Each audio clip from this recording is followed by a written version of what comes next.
Ini ngecilinnya gimana? Besar sekali. Enggak, maksudnya ngecilinnya gimana? Besar sekali ini. 36 tarik.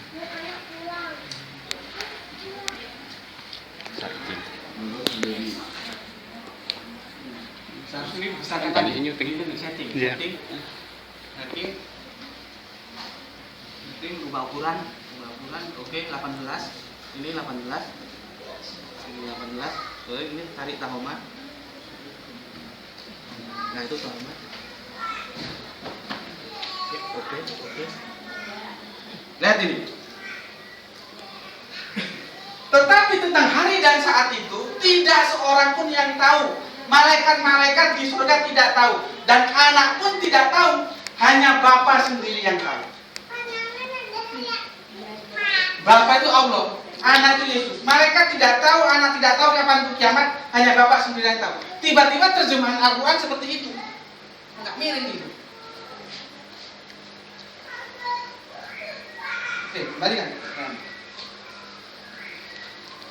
Ya, ini. Oke, ya, jelas ya. Ini sama saya paparkan. Kenapa saya pilih alat ini? Ini fundamental yang paling tangguh yang sulit untuk diruntuhkan. Artinya kalau ini runtuh selesai semua. Oke, lanjut. Nih.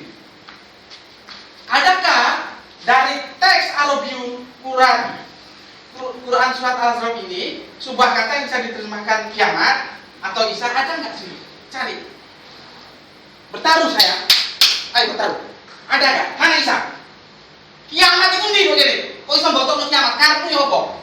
Itulah eksegese. Ketika si penerjemah mau menerjemahkan kitab suci harus tunduk terhadap kemauannya. Kenapa? Karena dia sudah terkontaminasi hadis. Bisa turun lagi. Sedih. Jangan begitu, Bos. Jadilah penerjemah yang jujur. Apa adanya, jangan bodohi umat. Mana ilmu mau diterjemahkan apa? Lanjut. Nih, kalau saya menerjemahkan seperti ini.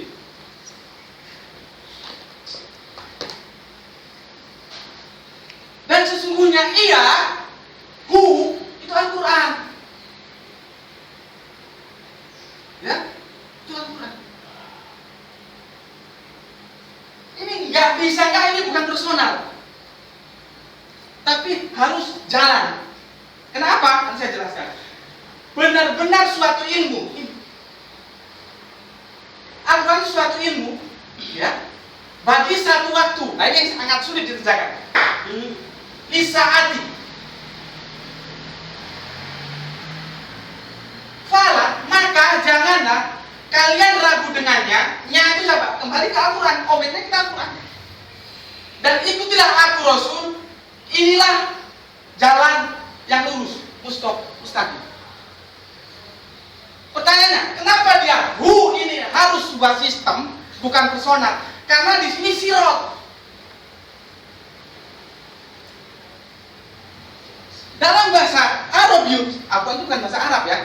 Bahasa Arabiut. Ada 3 kata, kalau diterjemahkan itu menjadi satu makna. Sirot, syabil, torik. Masuk Indonesia cuma satu. Jalan. Tapi jalan apa? Itu beda semua. Kalau dia menggunakan sirot, itu sistem aturan. Maka dia itu harus sistem yang Al-Quran ini. Apalagi kalau kita tarik ke ayat berikutnya, ayat 33 dan 44, clear. Katanya mau ada tentara sih, sudah saya jelaskan di sini. Tapi tentaranya nggak datang ya. Kenapa sirot? Sirot itu aturan, sistem, aturan. Ya, ada 3 hal supaya saya jelaskan dulu supaya anda ngerti. Ada 3 yang tidak terpisahkan. Al-Quran ini aturan.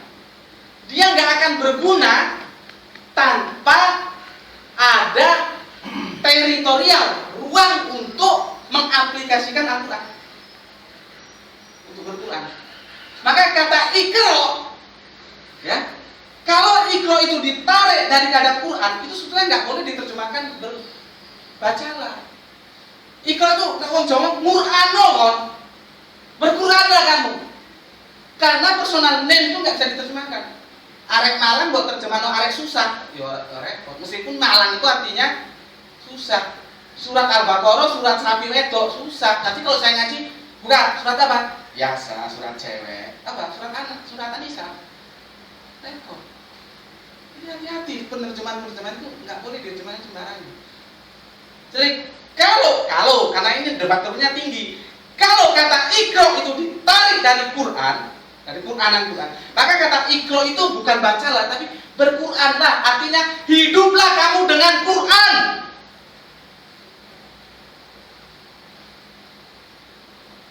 Jelas nggak? Nanti cok ngomong nggak iso moco. Islam itu aturan yang sirot. Jadi sirot itu hukum, aturan, ya. Nanti kalau syabil, dia itu teritorial. Kenapa Kanjeng Nabi itu hijrah dari Makkah ke Madinah? Karena teritorial Makkah tidak bisa digunakan oleh Nabi untuk berquran. Maka dia pindah ke Madinah. Secara kekuatan politis belum kuat. Jadi aturan itu punya teritorial. Sirot itu punya teritorial. Hukum di Indonesia itu dibangun oleh Pancasila. Pancasila itu dijelentren dalam Undang-Undang Dasar 45. Ini juga punya teritorial. Teritorialnya apa? Yang Nusantara itu dari Sabang sampai Merauke. Ente jangan kocek-kocek ngomong Pancasila di Singapura, nggak laku. Ngerti? Nah, setelah ada Al-Quran, itu nggak berguna tanpa manusia menggunakannya. Manusia pun tidak berguna tanpa berquran. Ngerti? Nah, sekarang ada manusia, ada Quran, ada tempat. Jadi ada sirot, ada sabil, ada torik. Ada hukum, ada teritorial untuk mengaplikasikan hukum, ada lagi manusia, kita ini yang mau melaksanakan hukum itu. Ini berbicara ke sana, bos. Oh, cok Islam mudun apa nih mudun. Saya tetap Nabi, janjinya Mas Umar, temukan saya dengan alumni Madinah, alumni Mesir, alumni Tetek Bengek. Ayo, bukan saya sombong, bukan. Kalau saya salah, saya taslim. Itu saya. Aku ini bukan emosi ya, karakter Batak itu gini.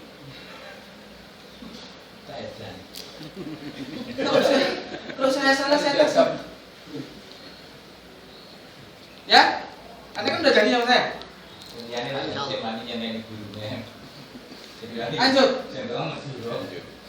Lanjut. Nih, kalau tafsirnya itu begini. Dan tafsir itu ada dalam buku ini. Nih, tafsir Al-Quran ini 4 jilid buku seperti ini. Dan Anda ini bebas boleh dimiliki. Ya, tafsir itu tidak tekstual. Apa katanya? Dan sebenarnya Al-Quran menurut Sunnah Rasul ini adalah sungguh suatu ilmu guna memberi satu teori sistem pelaksanaan kehidupan, manajemen. Maka janganlah sekali-kali Anda membuang-buang waktu Anda untuk yang demikian, maksudnya bersia-sia membuang waktu itu, dan ikutilah ajaranku ini menurut Sunnah Rasul sepenuh hati. Hanya Islam inilah satu-satunya organisasi kehidupan yang tangguh, tiada tara. Islam. Tapi apa wong Islam koyo ini? Ojo salahno Islam, salahno dapurmu kuwi. Kan banyak orang mengaku Islam tapi dia sudah melaksanakan aturan-aturan Islam. Bagaimana? Ya Allah yulah. Itu loh. Masalah waktu aja kita bermasalah seperti ini kok. Perhitungan ngaji kita tidak ada berapa orang. Nyatanya datang cuma berapa? Kesungguhan perlu, pengorbanan perlu. Semua itu harus pengorbanan gitu. Nih, ini tafsirnya. Lanjut. Tentang hadis-hadis Kanjeng Nabi Sallallahu bahwa hadis-hadis Nabi SAW yang melukiskan akan dimana suatu periode di mana Isa akan mengoreksi keislaman Bani Israel yang menyalahi dari syariat Nabi Musa, atau menyebut Isa Isa masih berada di langit atau masih hidup hingga kini tidak bisa dijadikan pedoman yang kokoh. Kesimpulan tersebut diambil dari beberapa fakta di bawah ini. Pertama, hadis-hadis tersebut termasuk hadis ahad, sehingga tidak bisa dijadikan pedoman dalam soal akidah. Kedua, walaupun menurut Bukhari sanadnya sahih, hadis itu antara sanad dan matan itu dua keping mata uang yang tidak boleh dipisahkan. Anda nggak boleh baca Bukhari pasti sahih, belum tentu. Pelit kita tanya Bukhari itu, apakah dia bilang semua itu ada 6.000 hadis itu sahih semua? Tapi kan uang namanya Bukhari itu nggak boleh salah. Memangnya Bukhari itu maksum? Yang maksum itu hanya Allah dan Rasulnya. Siapapun yang namanya manusia punya peluang salah. Tetapi bagaimanapun adanya guru-guru kita itu harus kita hormati. Saya sama Gus Panani guru saya tunduk, sama Nyai Rocky saya tunduk, saya menghormati. Tapi tidak harus saya sama dengan beliau. Ya bisa sama bisa berbeda. Ini orangnya ada semua boleh ditanya. Jadi kalau Anda sudah memaksumkan, memposisikan orang selain Kanjeng Nabi dan Gusti Allah maksum, ini tanda tanya. Anda paham nggak sih tentang Islam?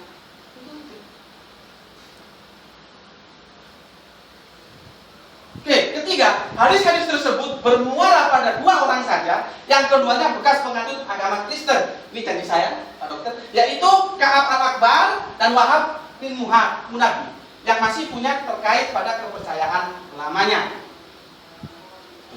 Tetapi saya jelaskan, saya tidak pakar mustalah hadis. Saya tutup mata, tutup telinga dari penjelasan ini pun, saya menolak hadis itu karena apapun kata hadis itu, berapapun jumlah hadis itu, ketika dia mengatakan Sayyidina Kanjeng Nabi turun lagi, dia akan runtuh ketika saya hadapkan kataman Nabi. Nabi penuh, nggak ada Nabi lagi. Nabi Umar, kalau ada Nabi lagi, kau bukan jadi Nabi. Ali, aku perang, kamu jaga di sini. Tapi awas ya, nggak ada Nabi lagi. Terus petang, oh no, Nabi meneh, tapi nggak gak usah syariat baru, nggak usah.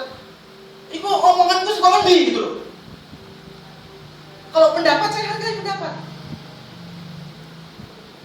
Sekarang, kalau Sayyidina Isa turun lagi, terlepas dia bawa syariat lama atau baru, saya nggak ada masalah. Oke lah. Pertanyaan saya, dia posisinya sebagai nabi atau sebagai satpol PP? Pilihan hanya dua. Sebagai nabi kan? Itu kan bertentangan dengan kata nabi.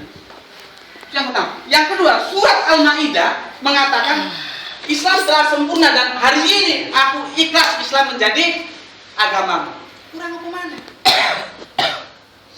Maka saya mengajak teman-teman, taatlah kepada Al-Quran. Taat. Kalau orang bilang apa ya sudah ikuti. Lanjut. Nih, kesimpulan, dalam As-Zukhruf tidak ada satu kata pun tekstual yang bisa diterjemahkan sebagai Isa dan kiamat. Maka ayat ini tidak bisa dijadikan hujah bahwasanya menjelang kiamat Isa akan turun kembali ke persada ini. Al-Quran tidak mendukung akidah Kristen yang mengimani Yesus tentang kedatangannya yang kedua. Tidak, Al-Quran tidak mendukung. Klik lagi. Nih, sampai dia bisa tentukan tahunnya ini loh. Hebat nggak ini? Ini pendeta. Ini pendeta ini. Ngajak saya diskusi berkali-kali, saya tidak pernah mau. Karena nggak level lah orang seperti itu. Sorry ya, ini Joko anak jawabannya kelas-kelas gini. Coba, ini pendeta udah Tambunan, adiknya itu siapa namanya ya? Luga Tambunan itu kan saya. Jadi gini, saya tidak mau berteman dengan orang yang ngajak diskusi tapi menurut saya belum level. Sorry, aku ini nggak sombong. Aku percaya diri. Kenapa? Aku moco, aku belajar. Nek aku wis teko Surabaya mbok cak maneh nduk lawang lah percuma, terserah tendang kene. Kalau saya sudah sampai Surabaya, ajak saya ke Jakarta. Tapi kalau saya sudah di Jakarta, kamu masih di Lawang, kon takok ojo debat aku. Ngerti? Beda, tanya sama debat itu beda. Kalau mau debat, you harus level dulu sama aku. Makanya, tidak semua Kristen-Kristen itu saya terima. Saya pilih mana yang kita asik itu. Nah, kalau gini kita Kristen kroco lagi. Entah apa harus saya. Terus kita break dulu, nanti kita sholat ya. Jadi setelah ini dilanjutkan oleh Gus Panani tentang apa sih naik turun itu supaya kita paham. Nanti monggo teman-teman yang mengatakan bisa turun lagi, monggo dipaparkan, nanti kita diskusikan di mana sih teman nanti bisa kita. Assalamualaikum. Oke, waktu Pak Yai, kita break dulu, sholat dulu ya. Sholat dulu. Kalau sholat saya anjurkan sekalian sama asapnya, jangan lupa. Khususnya yang musafir. Jadi nanti biar